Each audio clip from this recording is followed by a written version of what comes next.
distintas. Entonces, frente a tanta complejidad, es súper difícil tratar el problema de la contaminación. Y es difícil de implementar. Se requiere mucho conocimiento de cómo funciona el sistema, cuál es su química, cuál es su biología. Se requiere mucho tiempo. Insisto, agua subterránea se mueve muy lento.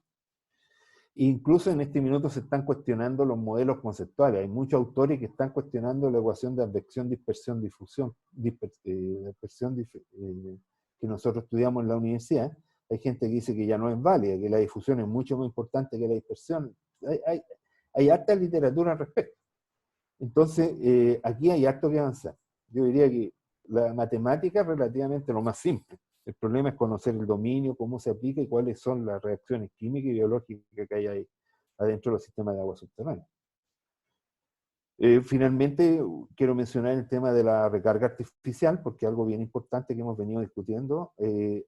También hay aspectos importantes que considerar: la calidad del agua con que se va a recargar, cuál va a ser el impacto, cuál es la calidad basal del acuífero, qué normas vamos a usar, cómo vamos a medir la calidad.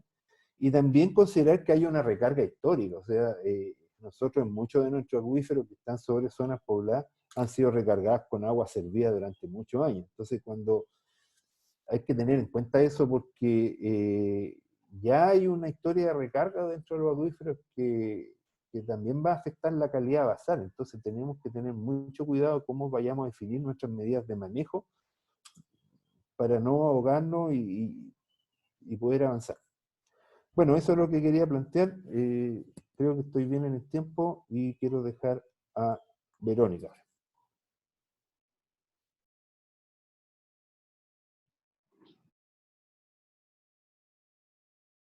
Muchas gracias, José Luis. Muy claro. Vero, quedas con tu presentación ahora.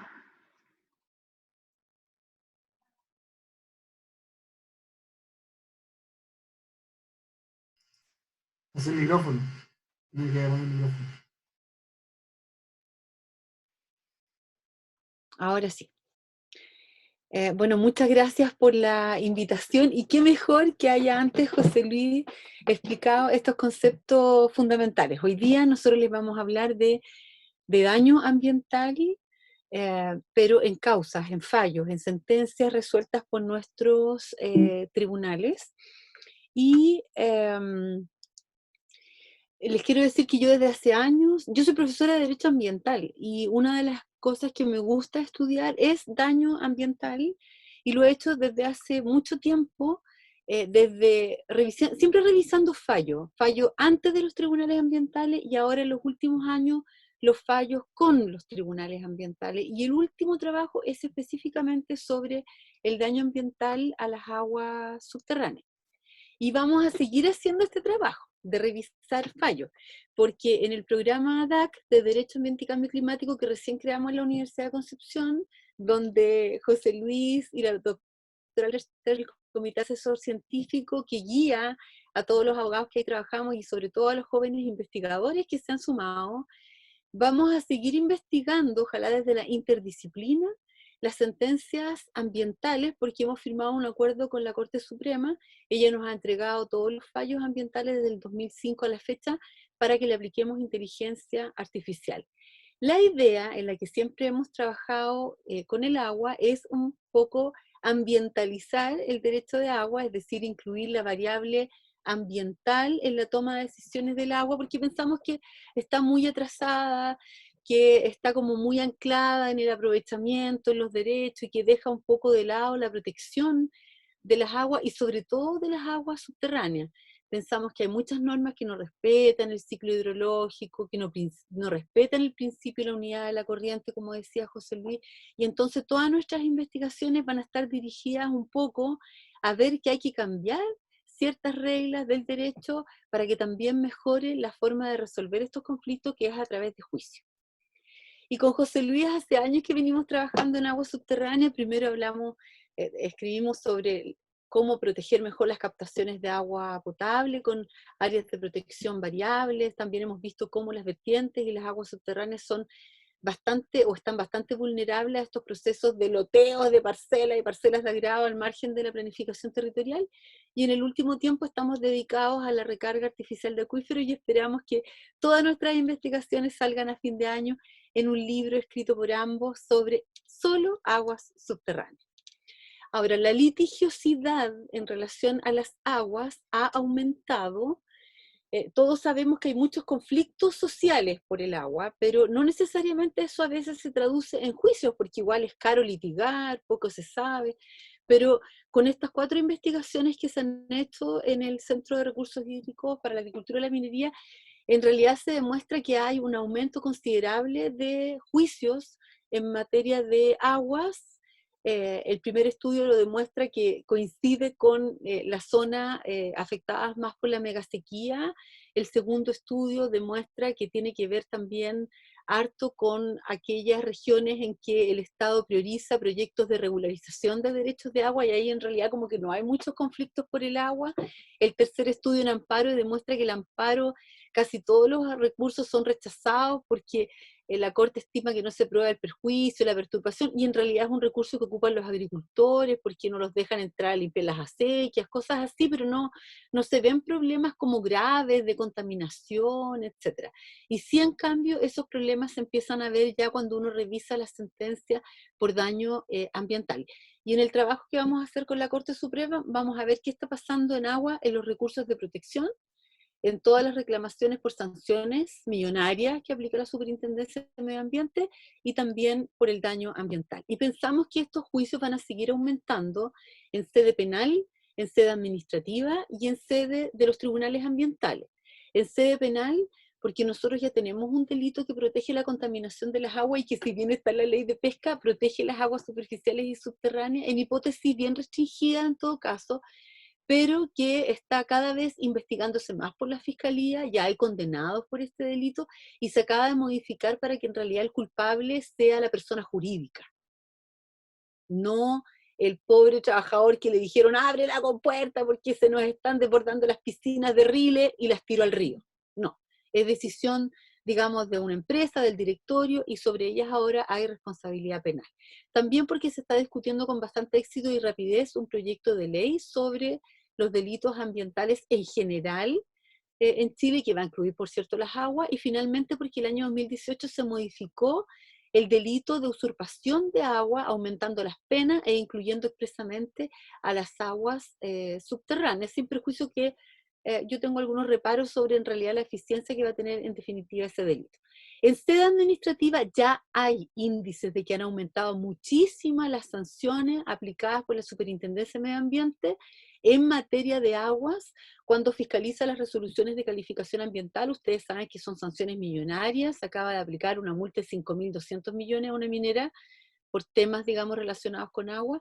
Tú te puedes autodenunciar a pesar de que esto ha fracasado, y cuando tú eres investigado por la Super y te dice causaste un daño ambiental, tú puedes voluntariamente presentar un plan para reparar ese daño ambiental, pero esto en realidad ha ocurrido solo una vez, que se está viendo ahora, y en realidad lo que tiene que hacer la Superintendencia de Medio Ambiente es sancionar al infractor y avisarle al Consejo de Defensa del Estado para que él presente la demanda.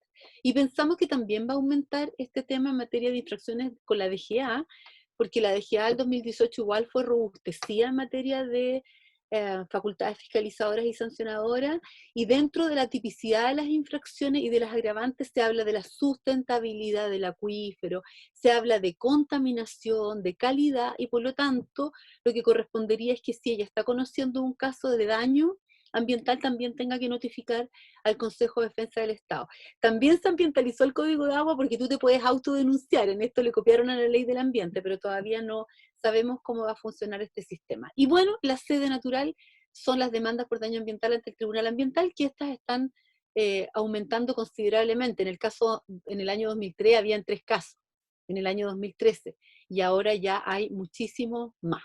¿De qué hablo cuando yo les digo una demanda por daño ambiental? Nosotros podemos demandar daño ambiental desde el año 1994, porque este tipo de demanda la creó la ley 19.300, la ley del ambiente, pero el año 2010 y el año 2012 hicimos una reforma más o menos sustantiva, porque dijimos que estas demandas que antes conocían los jueces de letra, los jueces que ven así como contrato arriendo, ellos veían este tipo de demandas.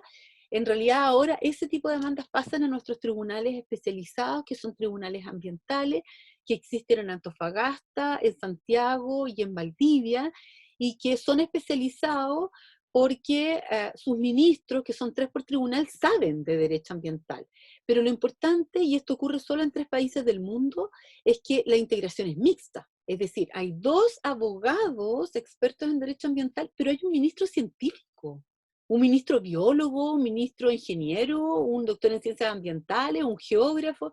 Entonces, esto sin duda ha sido un poco una revolución en el tema de las demandas por daño ambiental, y hemos arribado a soluciones que a mi juicio son bastante más positivas, bastante más ambientales que las que teníamos antes.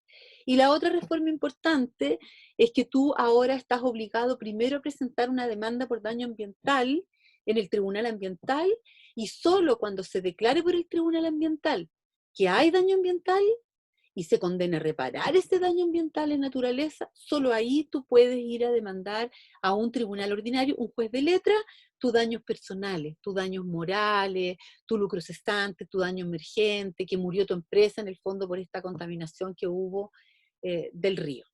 Hay un orden ahora para hacer las cosas. Y cuando se presenta una demanda por daño ambiental, tú tienes que probar algunas cosas mínimas, que son primero que hubo una acción o una omisión que fue que la causó alguien, que la hizo alguien de manera negligente o dolosa, no por una fuerza mayor, un caso fortuito, no, si esto fue porque fuiste negligente o actuaste de manera dolosa, y hay que probar que esa acción generó el daño. Eso se llama nexo causal, que es lo más difícil de probar en un juicio de daño ambiental. Y finalmente que existe un daño ambiental, porque no todo es un daño ambiental, no toda alteración al medio ambiente es un daño ambiental. Y yo les quiero decir que en estos 4 puntos, si uno revisa la jurisprudencia de los tribunales ambientales y de la Corte Suprema, que conoce en última instancia, uno se da cuenta que ya hay ciertas tendencias jurisprudenciales en los temas, que son soluciones que han sido como mejoradas por los tribunales ambientales, que siempre son como pro naturaleza, pro ambiente, son en general buenas interpretaciones que nos dan más certeza también a todos los sujetos regulados, que pueden ser los causantes del daño y también aquellos que defienden a los ecosistemas de dichos daños, aun cuando en esta presentación vamos a ver que quedan todavía varios desafíos. Afortunadamente, la ley chilena tiene una definición de daño ambiental y una definición de medio ambiente que ayuda mucho a nuestros jueces para decidir en realidad cuándo hay un daño ambiental y cuándo no, porque hay muchos países que esta definición no existe. En la legislación chilena es daño ambiental toda pérdida, disminución, detrimento o menoscabo, es decir, casi todo lo que le puede pasar al medio ambiente o a uno o más de sus componentes, siempre que sea significativo. Y vamos a dejarlo significativo todavía para un minuto más. Lo que quiero destacar es que puede haber daño ambiental cuando tú afectas a todo un ecosistema, o bien solo cuando afectas o logras probar la afectación a un componente, componente suelo, componente aire, componente agua. Hay daño ambiental. Y si la definición de daño ambiental nos dice que existe cuando se afecta el medio ambiente o sus componentes, bueno, veamos cuáles son los componentes que en Chile forman parte del medio ambiente, y aquí la definición nuevamente sorprende porque es una de las más amplias del mundo.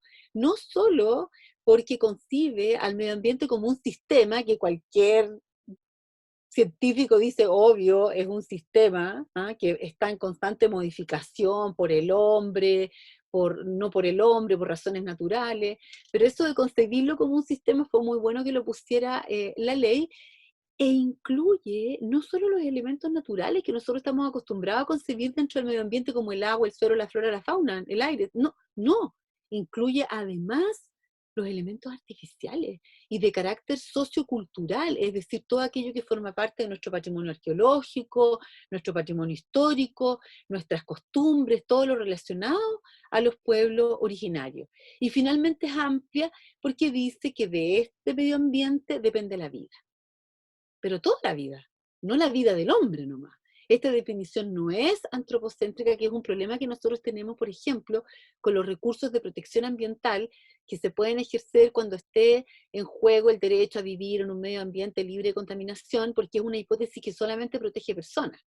Si están talando un bosque, no puedo ejercer ese recurso porque no está en juego la vida del hombre. Entonces es muy importante que la definición de medio ambiente y en las demandas por daño ambiental podamos ejercer estas demandas sin tener nada que ver si está en juego la vida o la salud de las personas. No es un requisito, no es una definición antropocéntrica, sino todo lo contrario.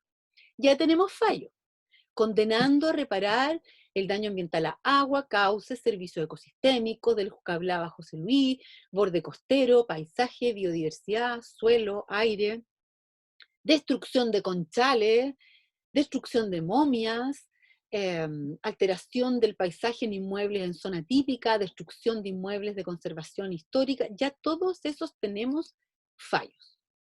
Ahora, si nos vamos ahora concentrando específicamente a cuándo hay un daño ambiental y sabemos que lo importante es que sea significativo, quiero decirles que yo le enseño esto con las 4 reglas del no. En primer lugar, un daño ambiental no es sinónimo de contaminación, como muchos piensan. No. No toda contaminación es un daño ambiental y no todo daño ambiental es contaminación. Porque si yo corto, como ha sucedido, 2.500 alerces en una tala ilegal, eso es un daño ambiental que no es contaminación. Y por el contrario, si hay un camión que bota derrame de hidrocarburo en la hostería donde está almorzando, y claro, son 2 metros de hidrocarburo, eso es contaminación, pero no es daño ambiental si estimamos que aquello no es significativo. En segundo lugar, y a diferencia de lo que ocurre en otras partes del mundo, no es necesario para que haya daño ambiental una infracción de ley. No, en Chile no es necesario que haya infracción de ley, y qué bueno, porque tenemos pocas leyes, pero te conviene en el juicio probarlo, porque si tú pruebas que el demandado infringió una norma, la ley chilena dice que se presume culpable, se presume negligente, se presume en el fondo un poco que él fue. Entonces como que te conviene buscar que haya una norma infringida. El tercer no es muy importante y esto sí que cuesta entenderlo. En las demandas por daño ambiental no interesa de quién son los bienes o elementos del medio ambiente afectados. Nosotros estamos acostumbrados que en otras ramas del derecho el que puede demandar es la víctima, es el dueño. En todo interesa, para ver quién puede demandar, que tú seas el dueño. Pero eso en derecho ambiental no interesa, porque estamos hablando de bienes comunes, que pueden ser de propiedad privada, pueden ser bienes nacionales de uso público, bienes fiscales. Eso no interesa a tal punto que cuando hubo una tala ilegal de alerce de 2.500 años, o sea, 2.500 alerce de 3.000 años, demandó el Consejo de Defensa del Estado y era un bosque privado. Pero se estimó que ese era un daño a la biodiversidad del país, al patrimonio del país. Y cuando algunas mineras han contaminado el agua y han dicho que tal particular no puede demandarlo porque él no era dueño de los derechos del agua y que solamente podría presentar la demanda al Consejo de Defensa del Estado, se le ha dicho tajantemente, aquí no interesa, estamos defendiendo un bien o patrimonio común. Y la cuarta regla del no es que no es grave, no tiene que ser grave necesariamente, como hay un fallo que dice no, no al lugar porque este daño no es grave. No, la ley dice que es significativo, y significativo en el diccionario es importante, no necesariamente grave. Ahora, este es un tema complejo porque no está definido en la ley lo que es significativo. Entonces aquí es donde el demandante dice esto es significativo y el demandado dice esto no es significativo. Pero a lo largo de los años ya tenemos criterios asentados por los tribunales ambientales y por la Corte Suprema y que nos dicen que los daños significativos no son una cuestión solo de cantidad. No son solo la cantidad de árboles talados, no es solo la superficie, ¿verdad? Las hectáreas contaminadas con un tanque de relave. No, no es un tema de cantidad, y de hecho el ejemplo clásico es que así como se condenó por cortar 2.500 alerces, hay una sentencia que condena por la corta de 5 araucarias. Porque en el fondo, como la araucaria es un monumento natural de Chile, ya se dijo que era importante, así que no es un tema de número necesariamente. Ahora, también se ha dicho que es significativo cuando tú afectaste algo que es irreemplazable o de un ecosistema muy vulnerable, o que el daño va a tardar mucho tiempo en repararse, o que tiene una capacidad de regeneración muy lenta, o incluso que es reparable a escala humana, pero no a escala, o sea, que es reparable a escala ecológica, pero a escala humana no. O sea, ni mis nietos, ni bisnietos, ni tataranietos van a poder ver a este ecosistema recuperado. También es significativo cuando hay una alta probabilidad de que el daño se siga extendiendo. Sin duda es significativo cuando tú causaste un daño o un riesgo a la salud y por eso fue condenada Bocamina por la contaminación del aire en Coronel. Cuando hay pérdida de terrenos cultivables y habitables y has tenido que sacar a gente, relocalizarla porque nunca más va a poder vivir en ese suelo contaminado por un tanque de relave. O, y esto nos interesa, cuando se ha contaminado agua y esa agua ya no sirve como antes para el consumo humano o para riego. Todos esos son daños significativos según nuestra jurisprudencia. ¿Quién puede presentar la demanda? El Consejo de Defensa del Estado sin ninguna limitación. La municipalidad, siempre que se trate de hechos ocurridos en sus respectivas comunas, y aquí en esta última parte la ley se equivoca y dice, y podrán demandar las personas naturales o jurídicas que hayan sufrido el daño. ¿Y quién sufre el daño? ¿Quién sufre el daño? Los tribunales siempre interpretan, los juzgados de letra, que el que sufre el daño es el dueño de la tierra contaminada, el dueño de los derechos de agua. Entonces eso no está bien cuando estamos defendiendo un bien colectivo como los medios ambientales. Afortunadamente los tribunales ambientales han ampliado este criterio y, por ejemplo, se deja presentar una demanda por daño ambiental, eh, por contaminación, por ejemplo, a todos aquellos que viven en el área de influencia que el proyecto reconoció en el sistema de evaluación de impacto ambiental. Basta con que tú residas ahí para que puedas presentar la demanda y no necesariamente estar enfermo o ser dueño de la tierra que se contaminó o tener derechos de agua. Aquí opera una lógica absolutamente diferente. Ahora, de cada daño ambiental pueden nacer dos tipos de demandas. La demanda por el daño ambiental puro, por ejemplo, cuando una curtiembre descargó puros metales, riles con metales pesados en el calle-calle, y entonces la demanda es para limpiar el calle-calle, y la condena te va a obligar a dragar el calle-calle. Esa es la demanda por daño ambiental puro. Y luego, cuando el tribunal, tú demandes ahí en el tribunal ambiental y te digan existió ese daño, tú después vas a poder ir al tribunal ordinario a presentar una demanda por daños personales, porque tú tenías 200 vacas en una lechería que usaban el calle-calle de abrevadero y se murieron todas intoxicadas. Y entonces tú tienes que en ese tribunal demandar por el valor de las vacas, lo que perdiste en la lechería, etcétera. Y eso lo tienes que hacer en un juzgado de letras con cierta facilidad, porque la ley te dice que ya no es necesario probar de nuevo el daño ambiental y que Juanito Pérez lo causó. Tú solamente tienes que demostrar que el daño ambiental te provocó a ti un daño personal. ¿Qué es lo que demandas en la demanda por daño ambiental? La reparación, y la reparación en moneda verde, no en dólares, ¿ah? En naturaleza, ¿ah? En que las cosas vuelvan al estado anterior. No se demanda plata, y uno ve que hay muchísimas demandas en los tribunales ambientales equivocadas. Aquí miren, se demanda que se repare el daño al medio ambiente y una indemnización de 3.000 millones de pesos. Hay muchas demandas así mal interpuestas, e incluso hay una de la Junta de Vigilancia ahí de una de las secciones del río Mapocho contra la empresa Aguas Andinas, que fue una demanda que se rechazó finalmente por otras razones, pero en esa demanda también se pedía la indemnización a los agricultores que perdieron todos sus cultivos. Eso no está bien, en este tribunal se demanda solo el daño ambiental. Y entonces, ¿qué es lo que es esta reparación material? Y aquí yo creo, y en los juicios que vamos a ver ahora, aquí es el mayor problema. ¿Qué es la reparación material? Es volver las cosas al estado anterior, pero la ley no es ingenua, sabe que esto nunca va a volver así. Y entonces dice que va a quedar tranquilo el tribunal cuando tú tengas que hacer, como condenado, una serie de obligaciones de hacer para que restablezcamos las cosas a una calidad similar. Y si eso no es posible, a restablecer las propiedades básicas del ecosistema. Y esto plantea 4 problemas. Primero, que nuestras sentencias son muy técnicas, difíciles de leer, porque tienen puras obligaciones de hacer, redactadas en el fondo, yo creo que hartas por el ministro científico.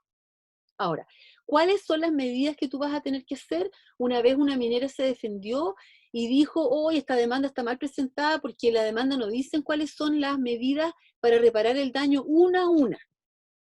Dijeron, se contaminó el río, pero no dijeron cómo limpiarlo. Y el Tribunal Ambiental dijo, no, está bien presentada la demanda porque ese es mi trabajo. Yo soy el tribunal especializado y yo voy a indicar una a una las medidas para reparar. Y vamos a ver que esto lo marqué con azul porque esto está cambiando, a mi juicio, de una manera negativa en las últimas sentencias de los tribunales ambientales. Un segundo problema, ¿qué es calidad similar? ¿A qué se refiere con las propiedades básicas? ¿Son los servicios ecosistémicos que prestaba un ecosistema o se refiere así como a calidad de agua potable, calidad para riego? Tercero, cuando no sea posible restablecer esta calidad similar o propiedades básicas, cuando los científicos nos digan, oye, si no es posible recuperar esto, porque ni siquiera se va a restablecer las propiedades básicas, bueno, esto quiere decir que el daño es irreparable. ¿Y qué hacemos si el daño es irreparable? Porque la ley se lo olvidó decir qué hacemos cuando el daño es irreparable.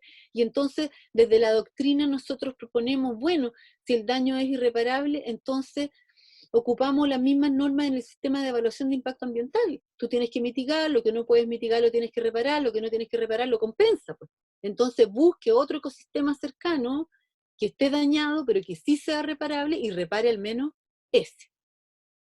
Y el cuarto problema que hemos detectado, que no es un problema, pero ha sido cuestionado por algunos juristas, es que si esta es una demanda por daño ambiental, es un daño que ya se provocó, las condenas tienen que ser para recuperar ese daño. Y sin embargo estamos viendo hartas sentencias que asumen medidas para evitar riesgos.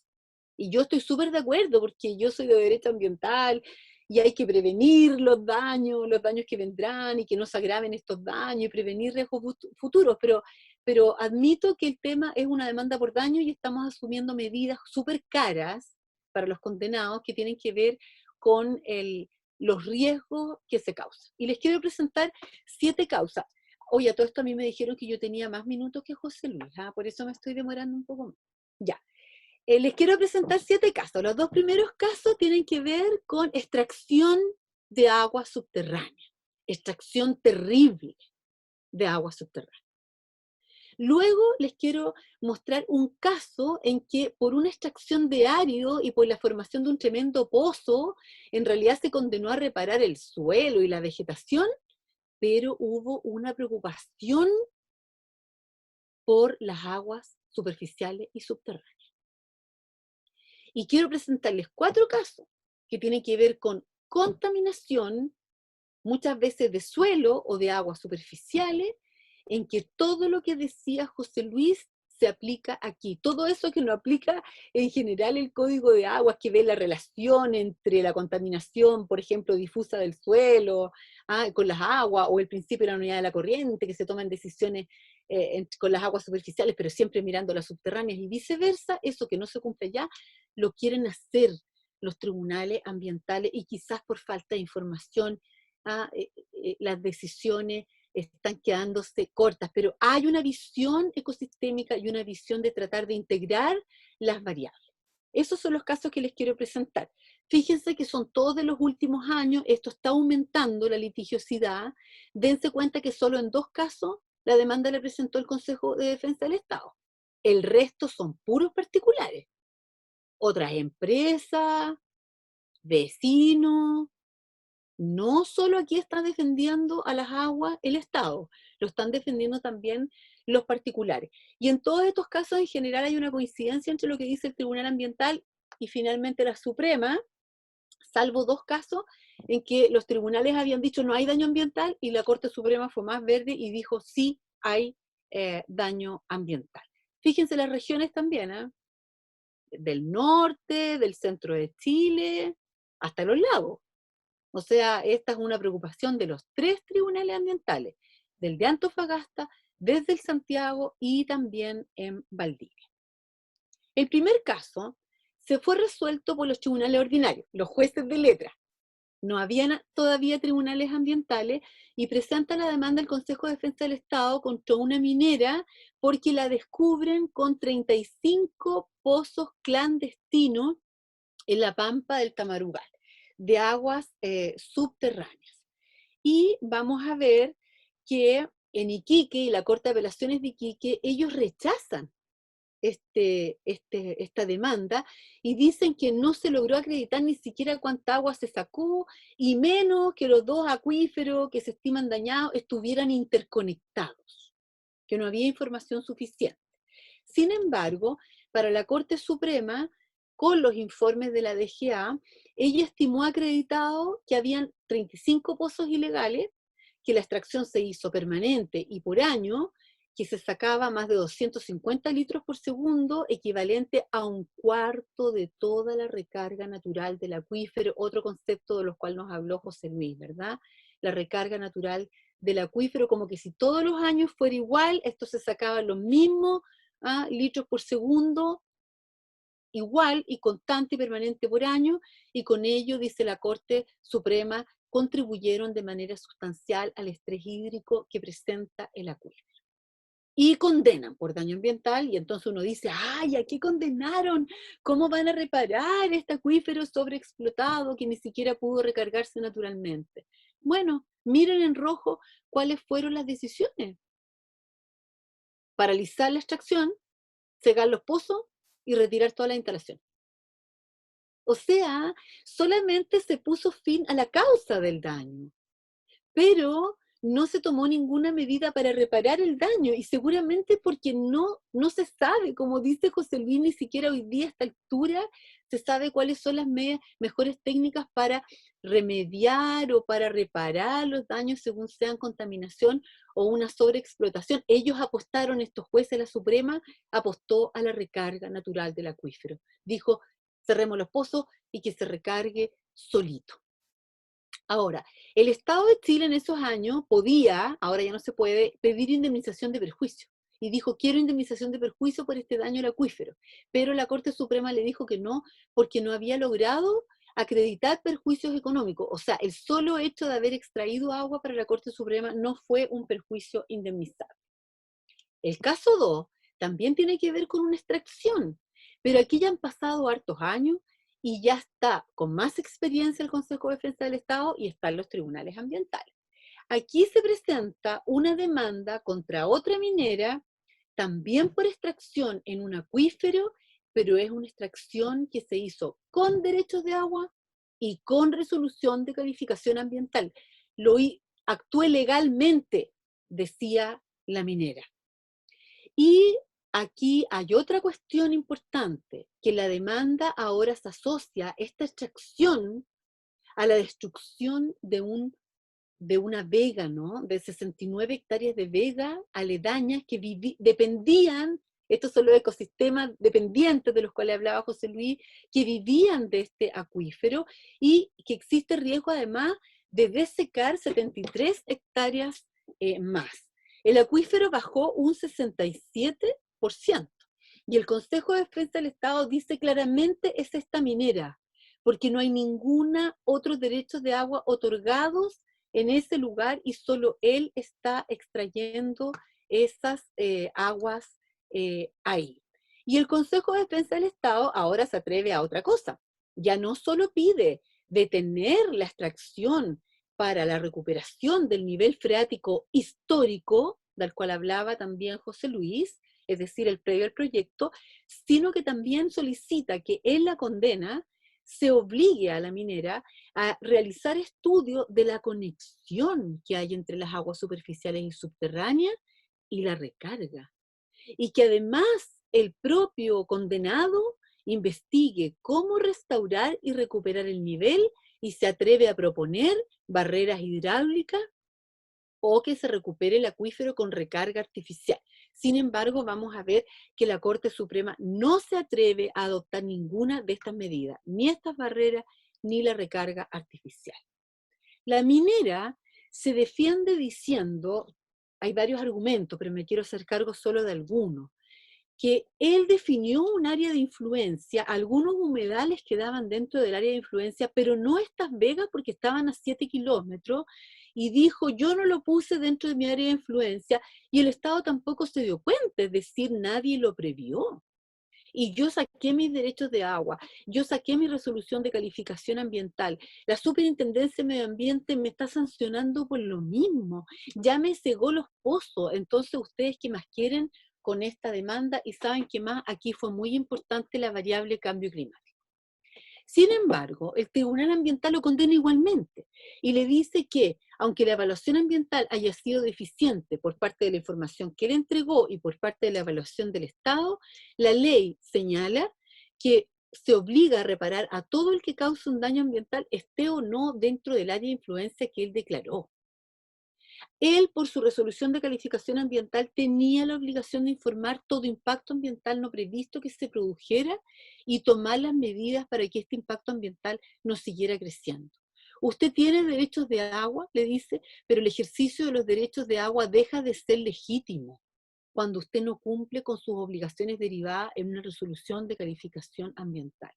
Y al estudio de la consultora, que era internacional, sobre cuánto había influido acá la variable cambio climático, fue descartado absolutamente por el tribunal, diciendo que carecía de fundamento empírico absoluto para proponer que aquí había influido o había sido determinante la variable cambio climático o de sequía progresiva. En realidad, era bien fácil descartar este estudio porque todos los humedales que estaban al lado estaban súper bien y solo ese estaba deteriorado.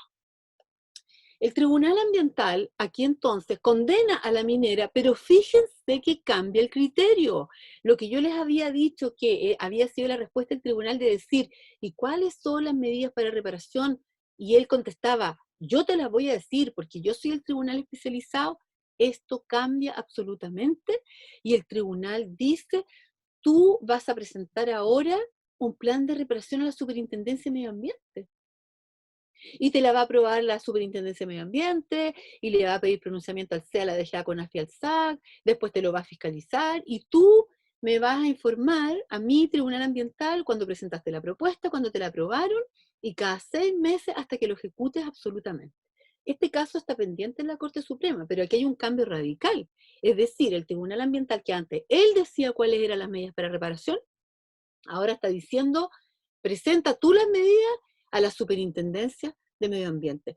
Y solo le da algunos criterios.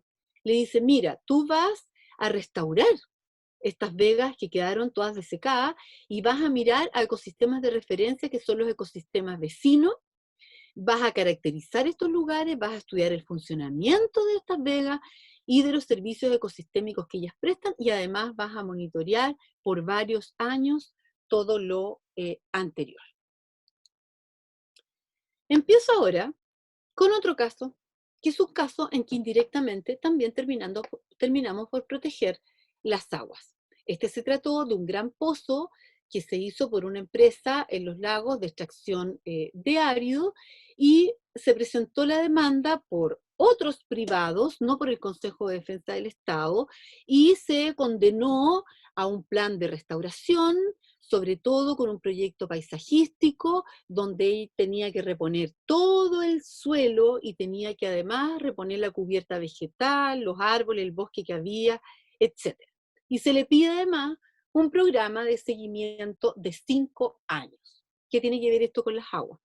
Bueno, al hacer este pozo, afloró el agua subterránea. Y con un informe de un perito, de una perito en realidad, ella señaló que existía 2 riesgos o peligros derivados de esta actividad de extracción de áridos que iba a continuar. El aumento del riesgo de descenso en el nivel de agua de los pozos vecinos, y también había un riesgo de contaminación del agua subterránea al quedar expuesto a este nivel freático, y que esta contaminación incluso con las grúas, con petróleo y todo lo demás, podría llegar incluso hasta el lago Yanquihue, que era el lugar de descarga natural de las aguas subterráneas.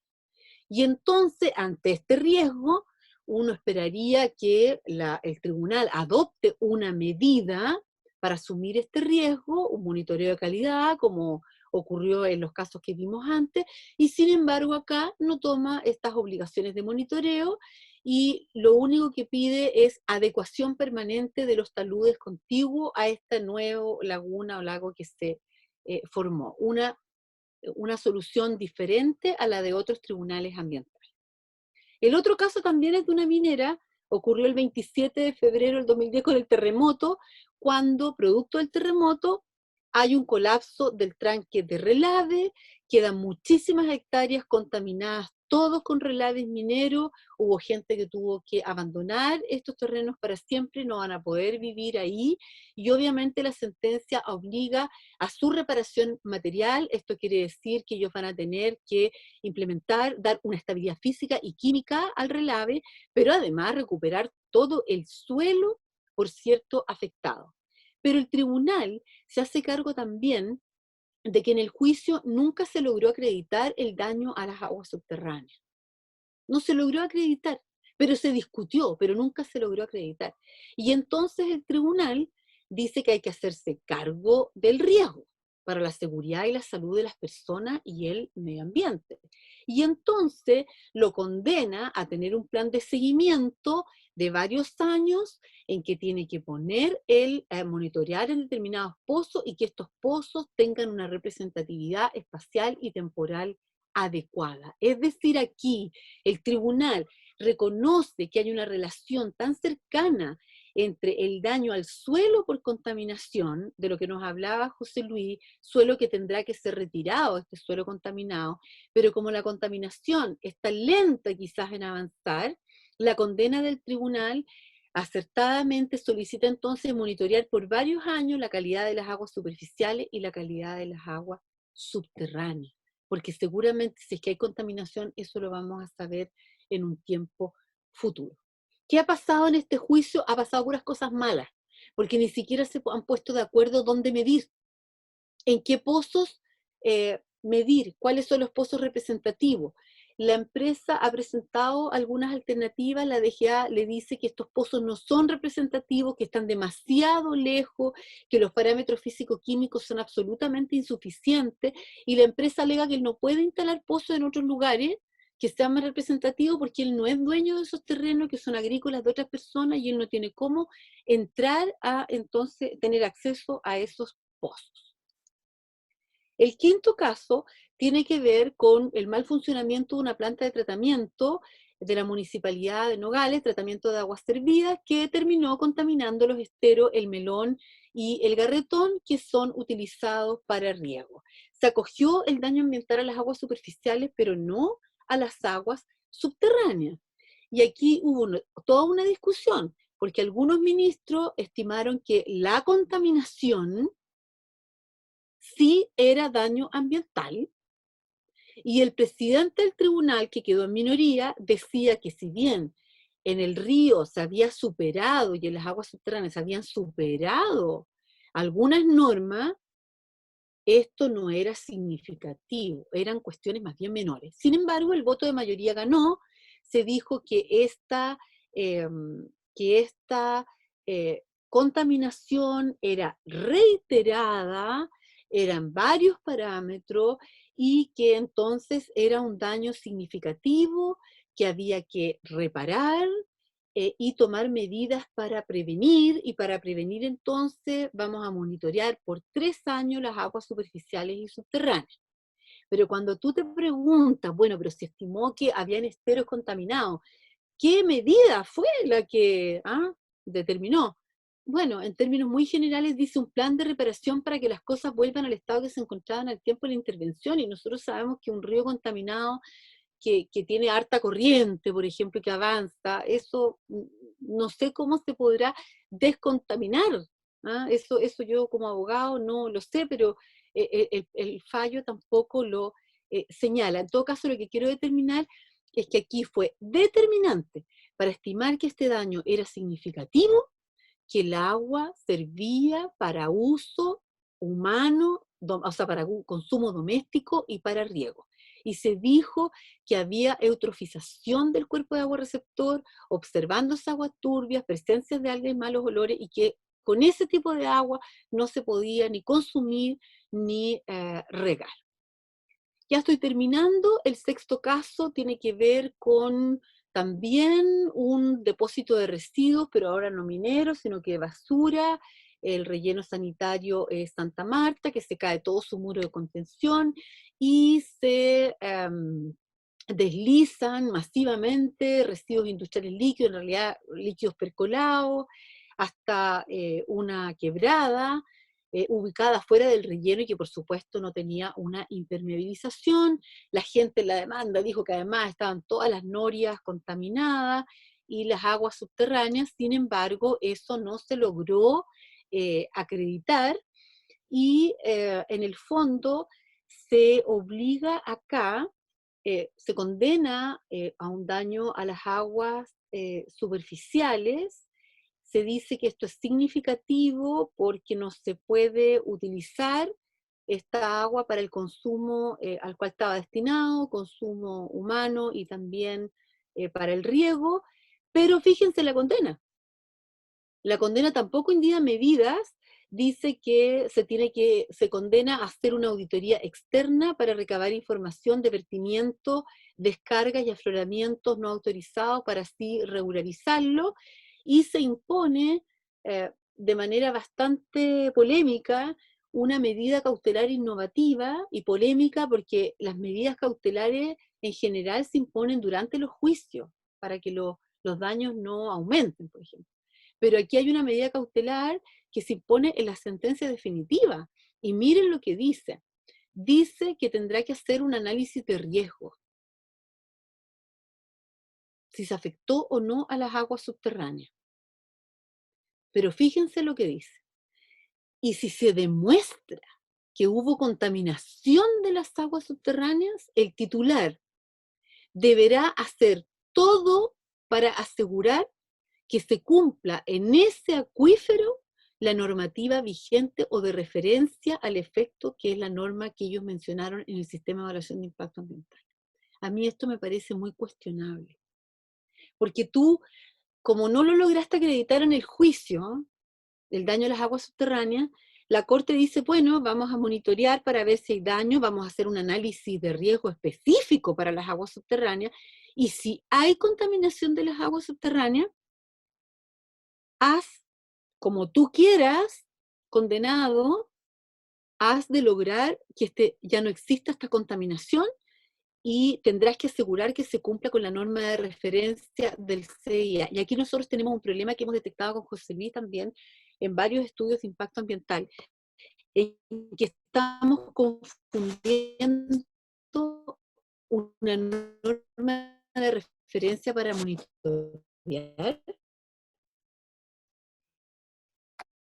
a una norma tu acuífero, a lo largo del tiempo el acuífero, antes de que tú empezaste tu proyecto, y ir monitoreándolo, y qué parámetros eliges. Bueno, elijamos la 409, elijamos la norma de riego, y tú con esos parámetros de referencia vas viendo si hubo cambios o no, y ahí tomarás medidas, pero eso no significa que tengas que cumplir con la 409 o con la norma de riego. ¿Cómo va a cumplir la 409? Ningún acuífero la cumple naturalmente. ¿Cómo va a cumplir la norma de riego? Si puede que la calidad del acuífero haya sido mucho mejor. Entonces hay una confusión aquí entre la normativa que tienes que cumplir y la normativa que solo ocupas de referencia para realizar los monitoreos.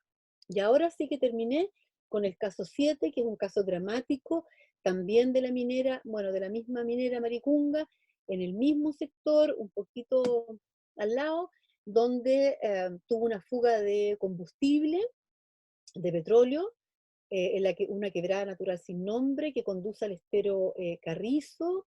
Se detectó presencia de hidrocarburos en una parte del lecho del referido estero, que en ese minuto estaba congelado.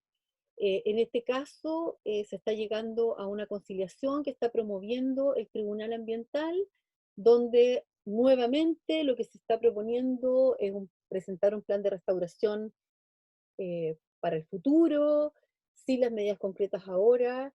Se propone monitorear, por cierto, las aguas superficiales y subterráneas para controlar este riesgo, y dice, y si hay daños, habrá un derecho, está reconociendo un derecho a la compensación, no en dinero, sino que, por supuesto, en moneda verde, en otro ecosistema. Con esto he terminado y quiero presentarles mis conclusiones. En primer lugar, la litigiosidad está aumentando respecto a nuestras aguas subterráneas. Hay hipótesis variadas relacionadas con extracción de agua subterránea o contaminación de las aguas subterráneas o contaminación del suelo que puede tener consecuencia en las aguas subterráneas o contaminación de las aguas superficiales que pueden afectar a las aguas subterráneas respetando una visión ecosistémica y el principio de la unidad de la corriente. Creo que tener tribunales especializados es un acierto, pero quedan muchos desafíos. También es importante que cuando el agua se ocupe para consumo doméstico y para riego, para el tribunal ambiental esto es significativo.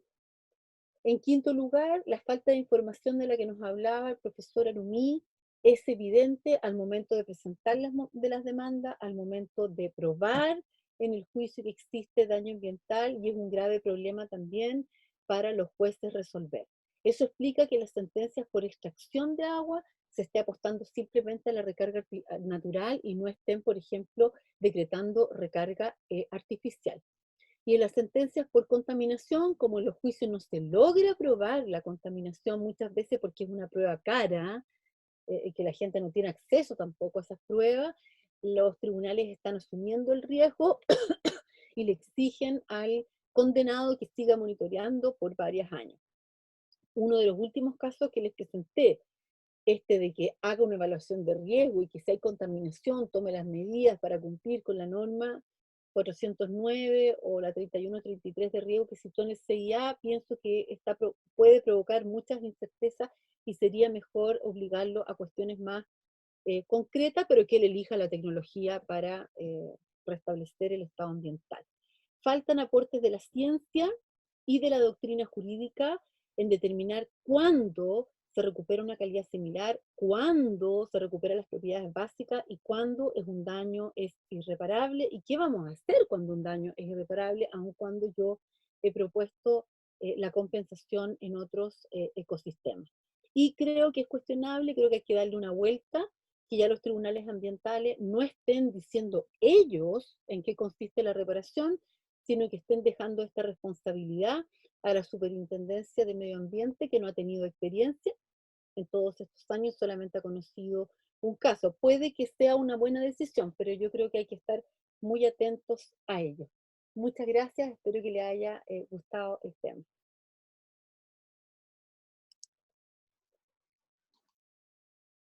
No sé cómo estuve en el tiempo. Muchas gracias, Verónica, José Luis. Excelentes sus presentaciones. Vamos a pasar a ver algunas consultas o comentarios que han ido apareciendo en el chat. Voy a ir leyendo, algunos son comentarios, otros son consultas, y ahí en función de lo que vaya comentándose, abrimos debate. Como comentario, Verónica Dropperman dice que también hay que considerar que la biodiversidad que presentan nuestros acuíferos, por ejemplo, la Icdolofelia mani, un microcrustáceo presente en acuíferos del norte de Chile, ¿verdad? Que es un punto que hay que también tener presente. No sé si tienen algún comentario al respecto. Después, Pamela Harold dice que preguntan, ¿creen que es más efectivo que el propio demandante realice un plan de reparación por afección a aguas subterráneas o que sea el tribunal quien lo redacte? Puede ser que si el demandado lo realiza puede demorar mucho más la ejecución que la reparación. Mire, yo quisiera contestar ahí porque sabes que en otros países en realidad se condena en dinero. Y se condena en dinero y ese dinero va a un fondo de protección ambiental donde trabajan puros expertos en remediación y restauración y ellos se encargan de restaurar porque hay un dicho en inglés, bueno, pero bien feo, pero en el fondo lo que te dice es, pero si este negligente causó el daño, ¿cómo ahora le vas a dejar a este mismo negligente que lo repare y que contrate ahora a una súper buena empresa que lo haga? Pero ese es el sistema que tenemos, ¿ah? Que el mismo condenado vaya a tener que contratar los servicios de empresas de remediación o restauración, que no tenemos expertos en eso, para que lo haga, pero yo creo que sería bueno que el tribunal, que en el fondo fuera parte de la prueba también, del análisis científico en el juicio, este tipo de medidas para restauración, y que el tribunal avanzara cuando él establezca que eres condenado, que causaste un daño ambiental, que te establezca unos mínimos, ¿ah? De qué es lo que tienes que lograr como restauración. Y eso después lo verán, por supuesto, los expertos, pero yo creo que el tribunal está llamado también a señalar cuáles son las medidas. Ahora, la otra opción, la que se está dando, tampoco puede que sea mala, porque en el fondo el titular va a tener que contratar, el condenado va a tener que contratar experto, ese experto le van a proponer medidas, esas medidas se las van a presentar a la super, si no tiene la experticia, va a tener que preguntarle al SAC, a la CONAF, a la DGA, y entre todos en el fondo aprobar este plan de reparación y luego hacerle seguimiento que lo haga en el tiempo. Si tampoco no es mala la alternativa, pero yo operaba con el sistema que el tribunal, para eso teníamos también tribunal especializado, para que él determinara las medidas, pero puede ser mucha la especialidad que se requiera, con tanto tipo de daño distinto. Puede que sea por eso, que el tribunal ahora está como delegando a las...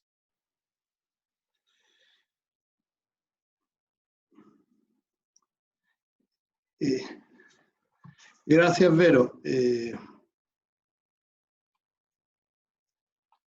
¿Me escuchas?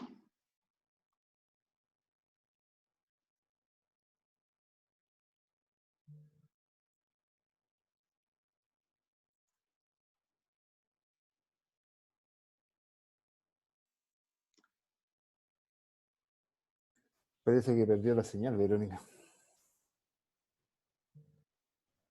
¿Se quedó pegada Verónica o no? Parece. Le acabo de contactar por teléfono y dice que va a entrar. Me pide que avise. Ok, me salto una pregunta que iba a ella y paso una para ti, José Luis, ya de Constanza Gutiérrez, dice, para José Luis, ¿qué opinión le merece, profesor, respecto del proyecto de la carretera hídrica que busca llevar agua del Biobío al norte? Ya, bueno, después venía una para Verónica, pero vamos por esa por mientras. Volví. Volvió Volviste, Vero, ya. Sí. Entonces, leo la pregunta. Hay una pregunta anterior que voy a leer a continuación porque ya le planteé a esta. Dice, para José Luis, ¿qué opinión le merece, profesor, respecto del proyecto de la carretera hídrica que busca llevar agua del Biobío al norte? Y para Verónica, en el marco de dicho proyecto, ¿podría considerarse lo anterior como un daño ambiental, de acuerdo a lo que nos acabas de exponer? No olvidar que alrededor de la desembocadura hay humedales, paisajes, bioculturales, etc. Bueno, y yo a este tema le hemos dado hartas vueltas. Bajo mi punto, lo primero es que tiene que ser bien evaluado, bien estudiado los balances, ver cuánta agua se podría otorgar de las cuencas donadoras.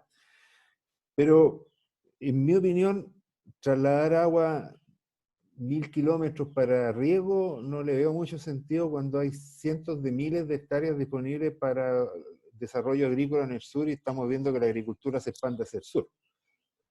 Ahora, si hablamos de garantizar la disponibilidad de agua para el Gran Santiago, el Gran Valparaíso, no sé, todas las localidades que hay no sé, hasta donde sea necesario, eso es otro tema. Entonces, si hablamos de una carretera hídrica para asegurar la disponibilidad de agua para las comunidades, yo creo que es necesaria. Es una buena idea y una buena forma de asegurar este susto grande que pasamos el verano anterior en Santiago y aquí en la quinta región. Pero para regar 1 millón de hectáreas no lo veo muy lógico. Esa es mi opinión.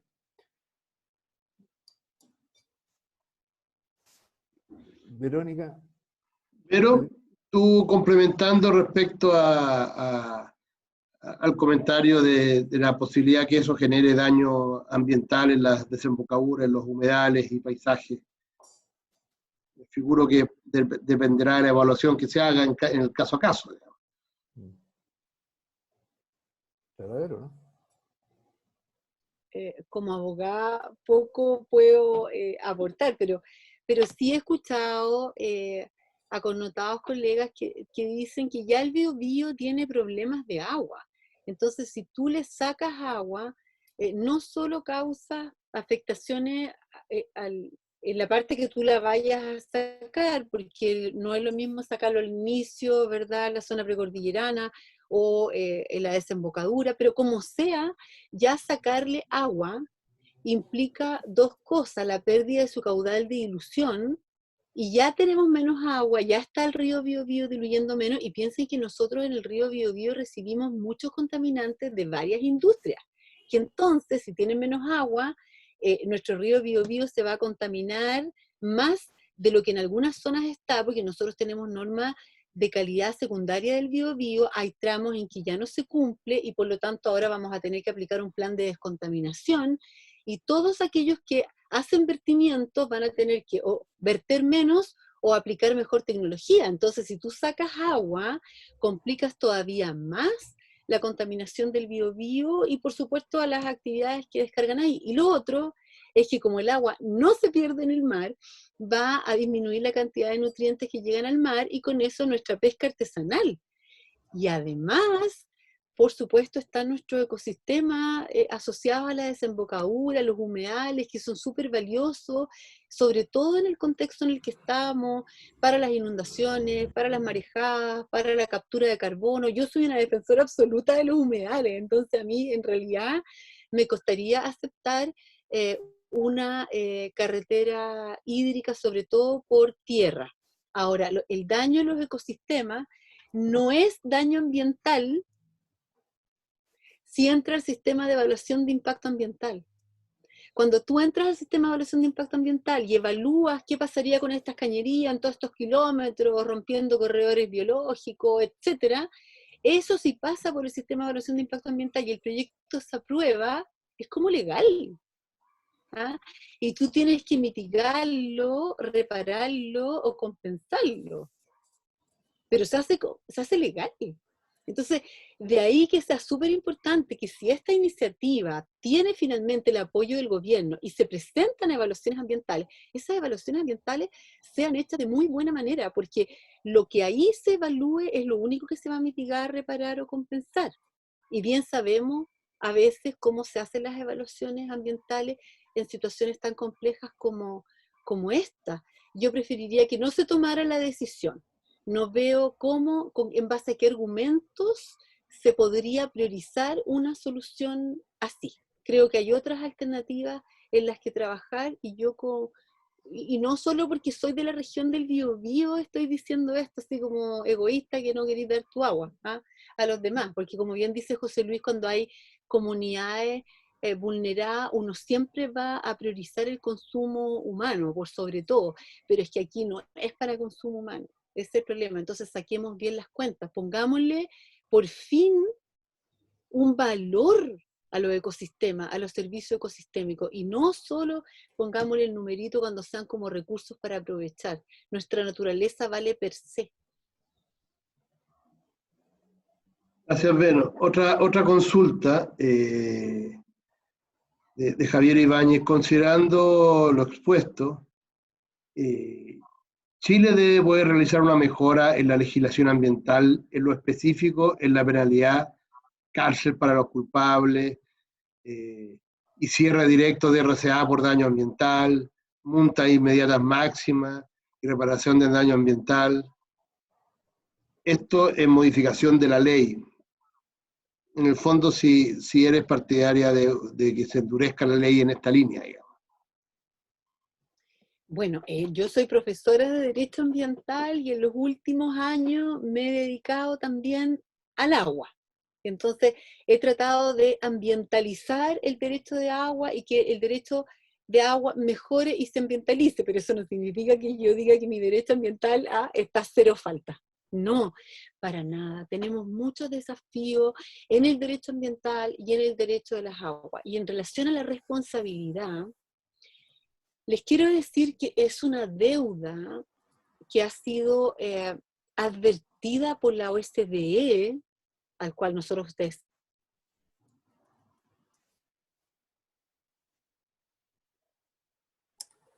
Se quedó pegada, parece. No sé, no estoy con... Sí.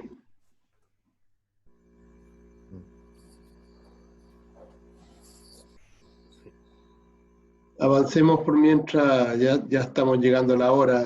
Las consultas que no se alcancen a responder vía correo pueden ser abordadas por nuestros expositores, lo hemos hecho en otras ocasiones, así que el chat queda registrado y se abordarán. José Luis, pregunta Rodrigo Pérez, ¿cómo se puede evitar la sobreotorgamiento de derechos de aguas subterráneas? Hola, Rodrigo.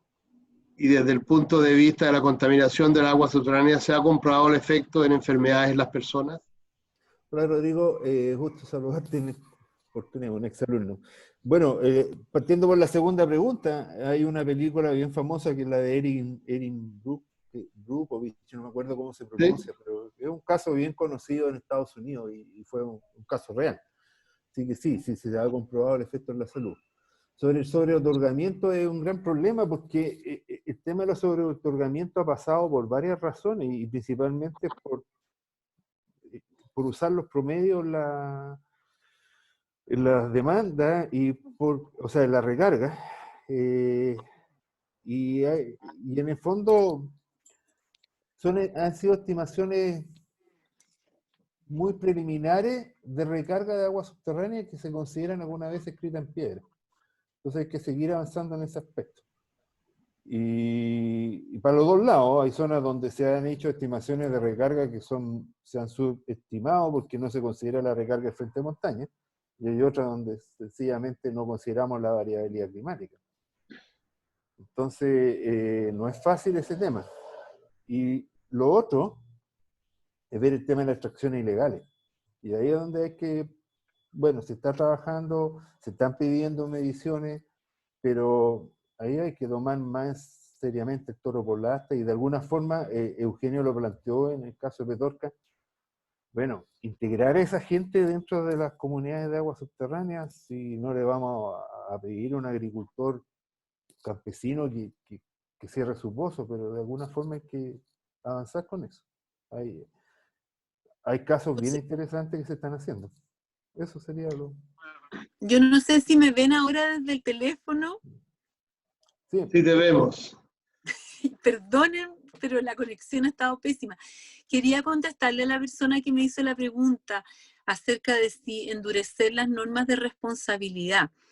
Y sí, las tenemos que endurecer porque no estamos cumpliendo con los estándares de la OCDE. Imagínense que no tenemos ni siquiera delitos ambientales.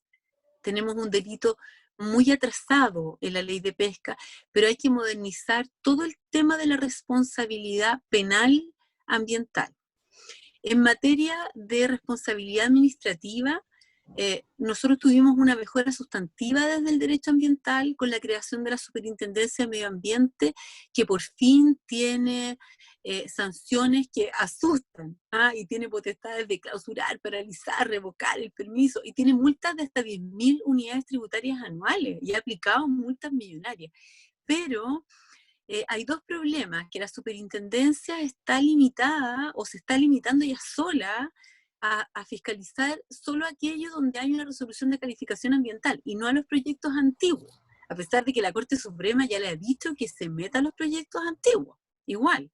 Y segundo, que si tú miras la ley de presupuesto, la que se está discutiendo ahora, no hay un aumento ni para aumento de presupuesto, ni para el sistema de evaluación de impacto ambiental, ni para la Superintendencia de Medio Ambiente. Entonces, ¿cómo queremos fiscalizar más si no le ponemos recursos a los fiscalizadores? No en todas las regiones tenemos oficina, hay 2 o 3 funcionarios por oficina, no, entonces no.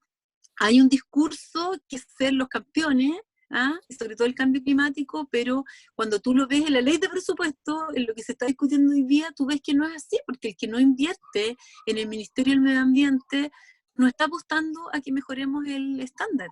Y finalmente, yo creo que en materia de daño ambiental hay que ampliar la legitimación activa, hay que tener algún día, ojalá, corporaciones de asistencia judiciales, es decir, asistencia judicial gratuita, o un defensor del medio ambiente que presente este tipo de demandas, porque en realidad es muy cara la litigación. Los abogados ambientales son muy caros y entonces mucha gente no se atreve a presentar estas demandas porque es un medio juicio, dura años de juicio, es complicada la prueba, pero ¿saben qué? Hay algo súper bonito, que hay científicos que pueden ir en las demandas por daño ambiental como amicus curiae, como el amigo de la curia, e ir ellos voluntariamente, por supuesto se estudia, se han trabajado para los demandados, los demandantes alguna vez, y ellos dan su opinión y dicen, mire, yo creo que aquí hay daño ambiental, aquí yo creo que esto fue mal calculado, y aportan científicamente de manera generosa y desinteresada. Ha ocurrido pocas veces, pero ha ocurrido y esperemos que eso aumente también.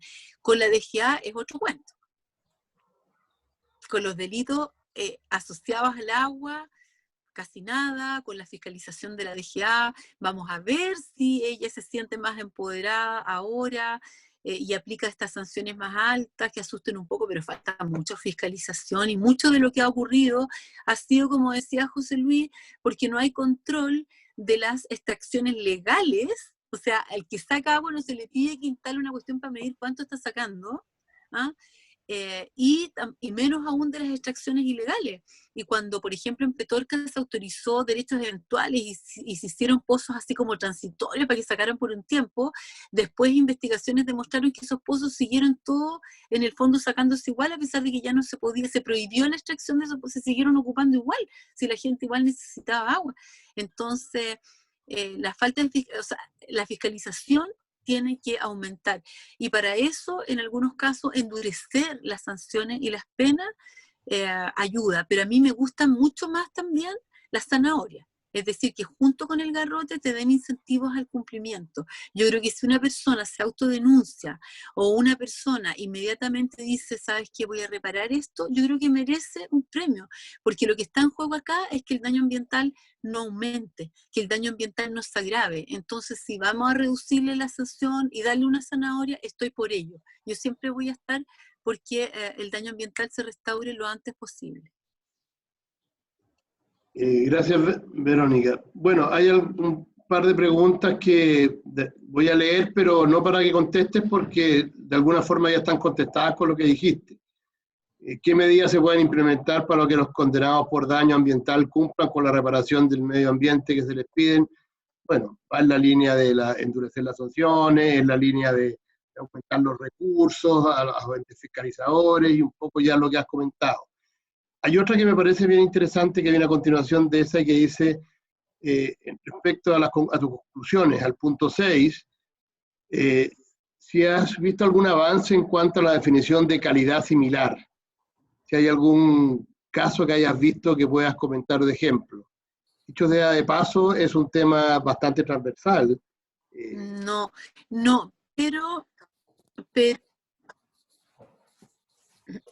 no he visto casos, pero ahora el proyecto de la Corte Suprema que me va a permitir revisar todos los fallos del 2005 en adelante, yo creo que me va a dar luces. Pero en realidad ni la doctrina que ha escrito sobre el tema, ni en los tribunales se han como dedicado un poco a definir qué es esta calidad similar o propiedades básicas.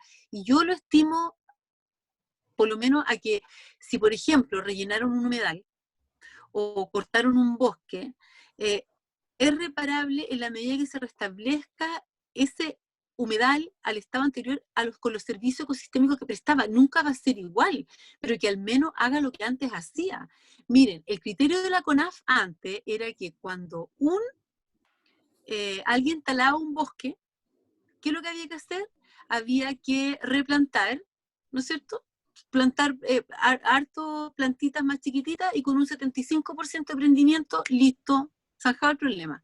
No, ahora entender que ese ecosistema bosque prestaba servicio ecosistémico significa que tu condena va a ser mucho más cara y larga, pero más completa, porque vas a tener que preocuparte no solo de plantar hartos más arbolitos, que te prendan hartos más, sino que en el fondo vas a librarte de la condena cuando ese bosque vuelva a recuperar los servicios que prestaba, donde había vertientes, donde había fauna, flora, donde había digüeña, etcétera. O sea,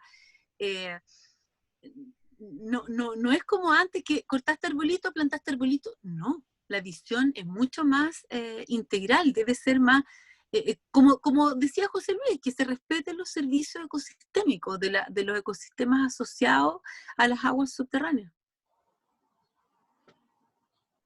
Otra pregunta de Camilo Montes, y dice, ¿es la SMA la adecuada para establecer medidas de reparación cuando su rol principal es fiscalizar?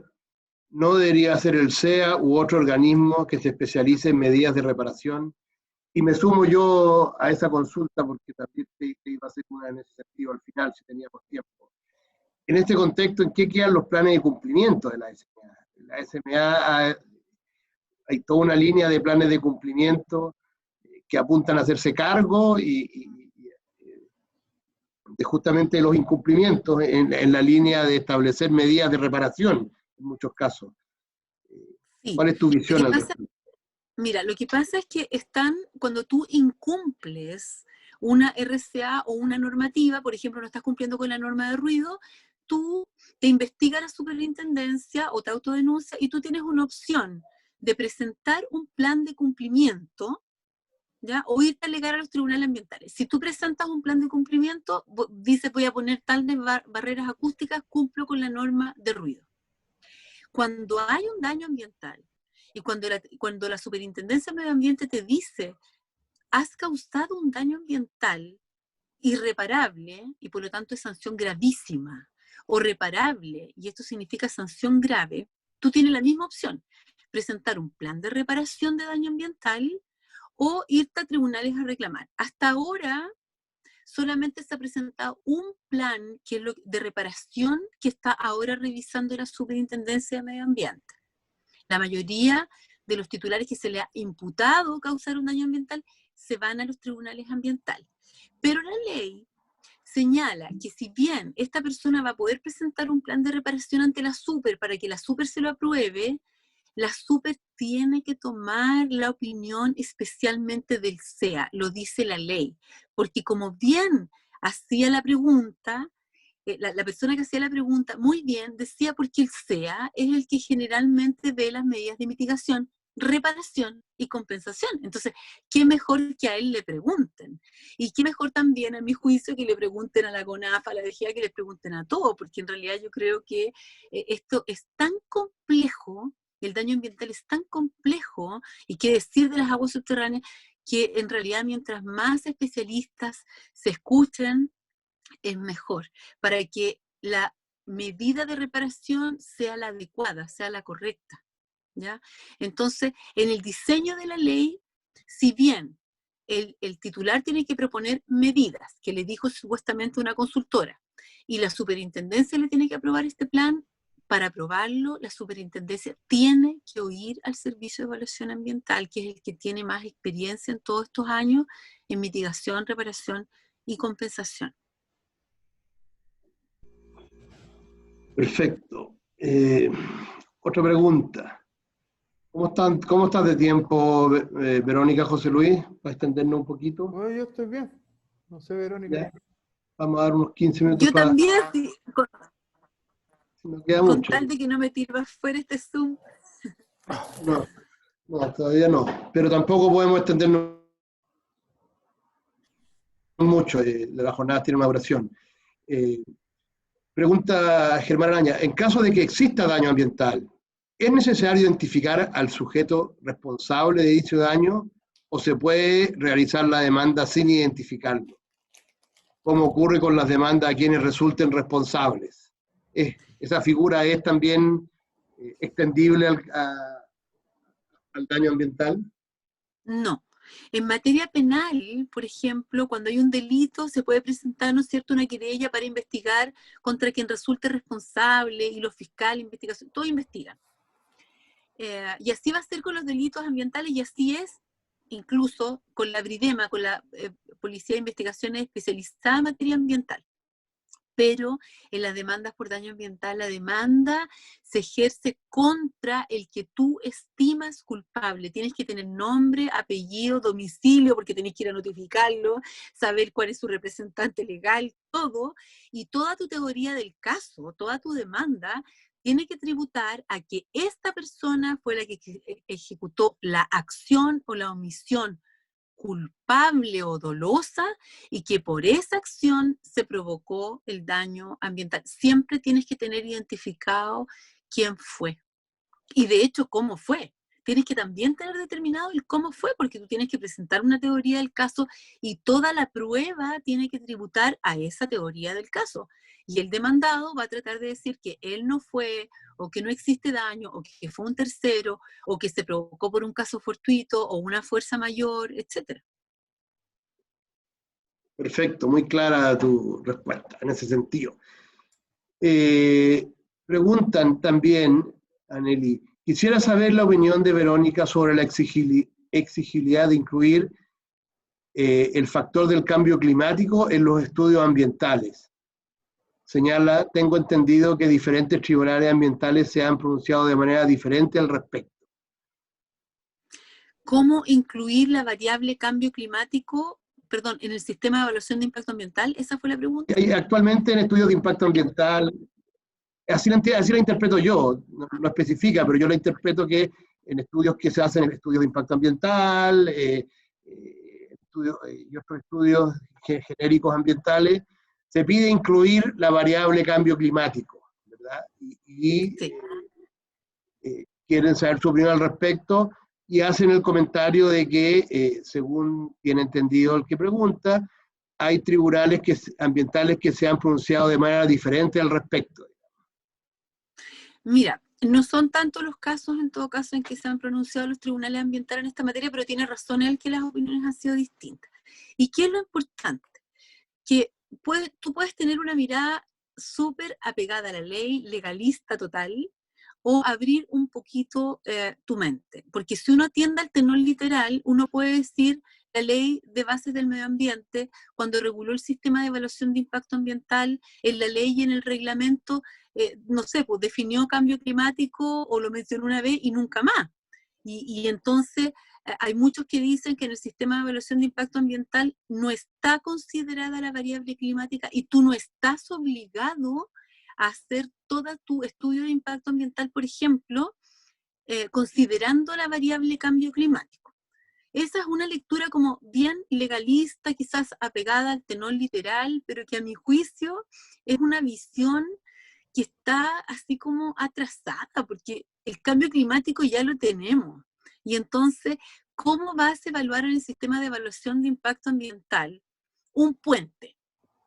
Considerando el periodo de retorno, o sea, la última lluvia más fuerte de los últimos 40 años, y no pensar en que ya todos los científicos te dicen que van a haber lluvias mucho más extremas, y que por lo tanto mejor diseña el puente considerando esa variable de cambio climático. O que si tienes una actividad que ocupa agua y tú tienes derechos de agua, y tú dices, no, yo tengo derechos de agua, justo lo que necesito, así que no me voy a poner en el caso de hacer qué pasa si hay una sequía. Eso es como igual no pensar bien, porque en el fondo nosotros sabemos que esta mega sequía, que ya dura tanto, quizás va a continuar varios años más. Entonces, ¿por qué no considerar en la evaluación ambiental que pueda que la autoridad imponga restricciones, que tú puede que no tengas esas aguas de tus pozos que tenían los derechos de agua, y entonces ¿qué es lo que vaya a tener que hacer? ¿Bajar la producción? Mejor evalúa otra alternativa, pues captación de agua lluvia, no sé, ponte en el caso, trata de pensar en otra alternativa para proteger también tu emprendimiento, porque los mega incendios, por ejemplo, están determinando que ya muchos planes de contingencia en el sistema de evaluación de impacto ambiental no solo consideren el incendio que tú puedes generar en tu planta, sino cómo proteger tu planta de los mega incendios que vienen de todos los bosques. Entonces yo creo que estar ajeno a la variable cambio climático es una cuestión que yo a un inversionista le diría, asúmelo cuanto antes. Pero se está tratando de incluir en una reforma a la ley de al sistema de evaluación de impacto ambiental y también en la ley de cambio climático. Pero hay quienes pensamos que se puede avanzar igual sin la ley para proteger a las personas y para proteger los mismos proyectos que están hoy día ingresando a evaluación ambiental. Gracias, Verona. Hay hartas preguntas que llegan, no vamos a alcanzar a verlas todas. Una muy cortita primero. ¿Cuánto tiempo transcurre entre la presentación de una demanda y la sentencia final del tribunal? ¿Cómo afecta ese tiempo al crecimiento del daño ambiental original provocado, por ejemplo, un derrame de petróleo en un río o en el mar que sea condenado? ¿Y qué pasa si el demandante cierra su empresa durante el proceso judicial o que la empresa deja de existir? Aprovecho de dar las gracias a Verónica y José Luis por sus presentaciones. Rodrigo Pradena hace esta consulta. Pues a compensar, les cuento que antes de la existencia de los tribunales ambientales, los juicios duraban 8 o 10 años. Y que en ese tiempo no solo el daño se agravaba, sino que la empresa, por supuesto, desaparecía. Cambiaban de nombre, de razón social, los activos para allá, los activos para acá, y cuando terminaba esto en la Suprema, ya no había a qué hacer mano. Entonces, por supuesto que en los juicios por daño ambiental también hay que tomar ciertas previdencias con los bienes de las empresas que están siendo demandadas. Pero afortunadamente, desde que existen los tribunales ambientales, yo les digo que la primera instancia ya no dura 8 o 10 años, saben que dura 2 años. Y a veces con el proceso hasta la Suprema. O sea, son juicios que están siendo mucho más rápidos. Y cuando hay riesgo de que este daño ambiental aumente, tú puedes pedir medidas cautelares para que se tome inmediatamente una providencia para que este daño no siga aumentando. Y cada día son más frecuentes que se soliciten estas medidas cautelares y que el tribunal las decrete. Y lo bueno es que son medidas cautelares que se llaman, perdonen el nombre latero, innominadas. Porque en otros juicios hay algunas medidas que tú puedes pedir con nombre y apellido. En cambio, los ambientales podemos pedir lo que se nos ocurra. Innominadas, no tienen nombre. Lo que digan los científicos que es lo que hay que hacer.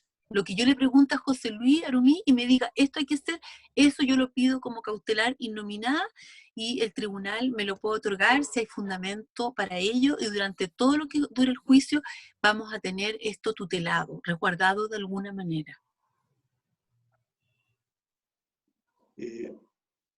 Otra pregunta, comentario de Maximiliano Molina. La voy a leer porque yo creo que se ha respondido dentro de lo que tú ya has comentado, pero dice, yo creo que si se analiza el diagnóstico actual del estándar de los tribunales ambientales en dictar medidas, refiere a medidas de reparación, definitivamente es mejor que ingrese a la SMA, porque no es la SMA la que la define, sino que eso va al CEA y ahí lo discutirán junto con los sectoriales, se refiere a la DGA, Cernagemin, qué sé yo, las distintas reparticiones fiscales, y las mejores medidas.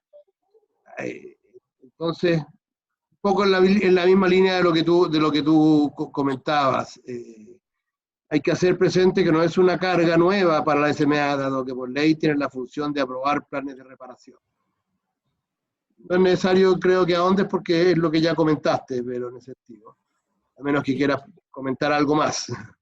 No, si yo le encuentro también razón, si lo que yo digo es que la Super hasta ahora no ha tenido ninguna experiencia, es una carga que tiene la ley, pero no ha tenido experiencia, y que yo solo manifesté que hubo un cambio de criterio, y que tengo un poco de dudas de cómo va a funcionar, pero hice presente que él va a tener la opinión técnica del CEA y ojalá también de todos los servicios especializados. Gonzalo Lira, para ambos. ¿Qué hacer con el terreno de las salinas en Viña, contaminado por hidrocarburos de petrolera, sin autorización de remediación desde hace más de 15 años? Terreno valioso para la recreación, turismo, uso de borde costero, etc. No hay ninguna norma de hidrocarburos ni agua en suelos.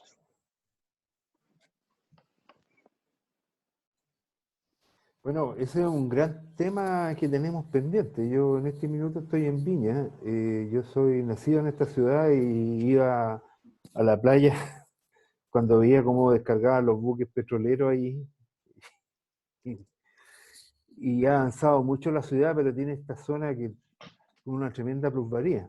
Pero ahí vemos que hay, realmente yo diría que hay un desconocimiento de cómo avanzar en este tema. O sea, como profesor universitario, sería interesante hacer un proyecto de investigación ahí. Como consultor no sé realmente qué podríamos hacer.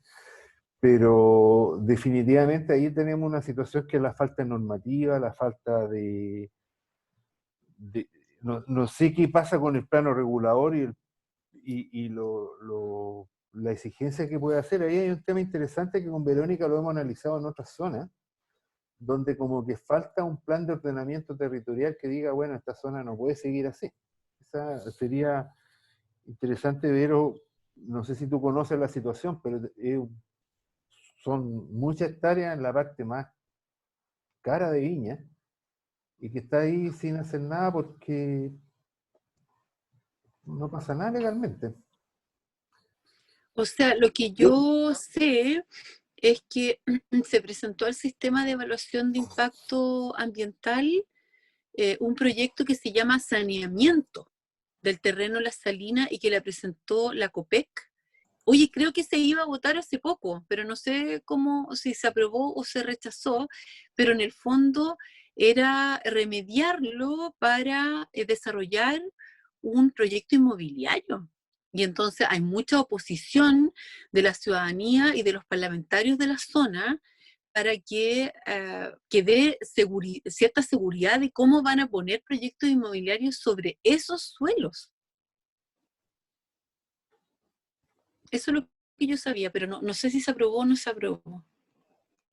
Lo que yo puedo complementar es que la remediación de suelos, de agua subterránea, pero particularmente de suelos, es una técnica que se usa y con bastante éxito en muchos países del mundo. Por ejemplo, en Brasil tienen tremendas obras de remediación, ¿verdad? Lo que pasa es que en Chile todavía no está normado, no está arreglado y no tenemos mucha experiencia, ¿no? No hemos pasado dentro de la fase 1 y fase 2 de estudios de remediación, pero tenemos poca experiencia todavía en remediación en serio, digamos. Terrenos como ese en otros países se han remediado. Y si tú los puedes remediar, puedes después construir sobre ellos, utilizarlos para lo que, dependiendo de la remediación que hago, los puedes utilizar para distintos fines. Ese es un tema que hay que avanzar bastante. Sí, efectivamente. Bueno, tengo varias felicitaciones a los dos expositores. Verónica, qué interesante tu planteamiento, qué necesaria tu visión. También soy de Conce, hace falta la visión descentralizada de la toma de decisiones. Yo también nací en Concepción, entre paréntesis. Después me crié en el norte, pero soy penquista. Aprovecho. Excelente ambas presentaciones, gracias por la invitación y presentaciones muy buenas. Carlos Chapa dice, creo que es necesario aclarar un punto.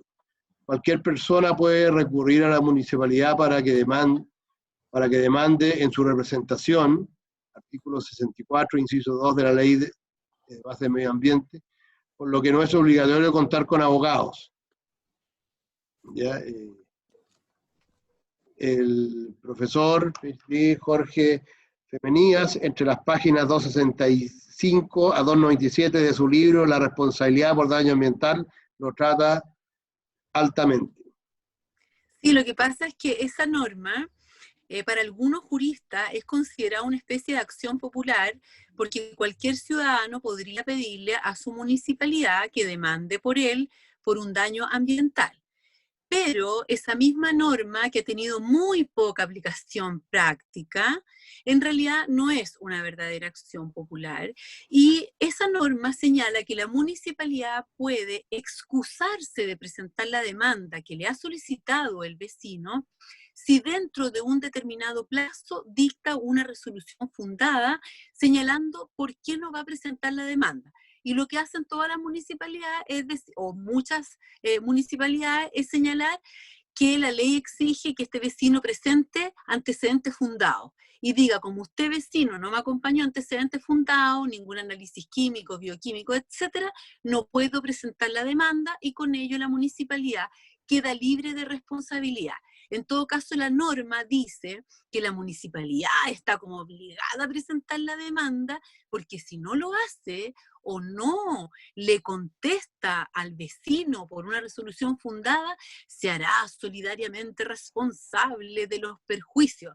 Pero no es del daño ambiental, la norma al final dice de los perjuicios al personalmente afectado, o sea, lo más sería el gasto por las vacas, pero no sería por la descontaminación del calle-calle, a eso me refiero. No hay un verdadero deber de las municipalidades de presentar demanda, hay muchas que lo hacen, pero esas demandas también adolecen muchas veces de falta de rigurosidad, no tienen mucha expertise, ¿no?, para presentar las demandas, no las sostienen en el tiempo, no tienen mecanismos para probar, prueba.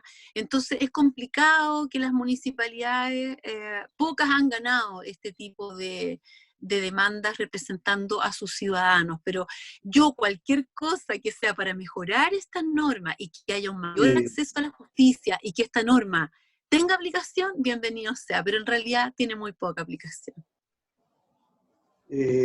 Vamos a cerrar con este dato de Simón Bruna, porque son las 8 y estamos pasados los tiempos. Pero Simón Bruna nos aporta. Hola, el proyecto Las Salinas presentó una evaluación ambiental y recientemente fue aprobado. Y en el chat está el link para que lo puedan revisar, digamos. Así que tendríamos un proyecto aprobado que va a implicar un plan de remediación. Yo en alguna oportunidad tuve también la posibilidad de ver más o menos en qué consistía ese plan. Más felicitaciones, un par de preguntas más, pero en aras del tiempo yo creo que vamos a cerrar la sesión.